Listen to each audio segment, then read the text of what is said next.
இந்த ரேஞ்சில் மாற்றுங்க. அப்படின்னா 24 hours தேட்டரில் வந்து உங்களுக்கு எல்லாருக்கும் தெரியும். நான் சாவி எடுத்துகிட்டு போகிறதில்ல, தெரியுமில்ல.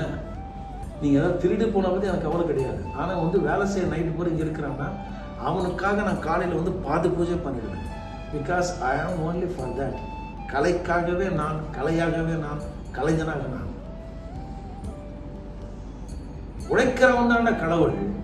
சோம்பேறிகள்லாம் கடவுள் கிடையாது, தரித்திரம் பிடிச்சுவேன். அவன் எங்க இருந்தாலும் அந்த இடம் உருப்படாது, அவன் வாழ்க்கை உருப்படாது, தரித்திரம் பிடிச்சுவேன். சோம்பேறிகள். உழைக்கிறவன் அவன் தான் கடவுளா இருப்பான். புரியுதா? 24 hours நீ உழைச்சிக்கிட்டே இருக்கணும். சாவிங்க தானே இருக்கு. நைட்டை வந்துச்சு, சரி இப்போ முடிஞ்சிச்சு, நைட் போய் இங்கே வேலை செய்யலாம் அப்படின்னு தோணாது. பீச்சுக்கு போகலான்னு சொன்னால் டீம் வந்து கிளம்பி போயிடுவீங்க. நைட் ஷோ படத்துக்கு போகலான்னு சொன்னால் கிளம்பி போவீங்க.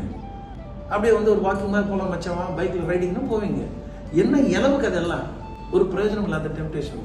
பட் உன்னோட எதிர்காலம் இருக்குல்ல, அந்த டெம்டேஷன் இல்லை. இந்த இடத்த வந்து நமக்கு கிடைச்சிருக்கு. நம்ம வந்து 24 hours ஒர்க் பண்ணி நம்மளை கண்டுபிடிப்போம் தோணலையே. நாங்கள் உழைக்கும் போது எங்களுக்கு இடம் கிடைக்கல. சின்ன பேச்சுலர் ரூம்லேயே அந்த இடத்துலயே நாங்கள் ஏதாவது பண்ணணும். மொட்டை மாடியில் பண்ணணும், எங்கேயாவது வந்து மைதானம் பார்க்கில் போய் பண்ணணும். அப்படிதான் இருந்தேங்க. அப்போல்லாம் பார்க்கெல்லாம் ரொம்ப கம்மி. இந்த பிளே கிரவுண்ட்ஸ் தான் அதிகமாக இருக்கும். அங்கே தான் நாங்கள் ஏதாவது ப்ராக்டிஸ் பண்ணிட்டு இருக்கோம். ஸோ புரிஞ்சுதா? இப்போ இந்த லாங்கர் ஸ்கேலுக்கு நீங்கள் போகணும். இப்போ நீங்கள் உங்களுக்கு ஒரு கேள்வி இருக்குல்ல பாப்பா, நான் ஏஞ்சல் ஸ்மால் பற்றி சொல்லிட்டேன், புரிஞ்சுதே. இப்போ லாங்கர் பட்டி என்ன சொல்ல அப்படின்னு கேள்வி வருதா இல்லையா?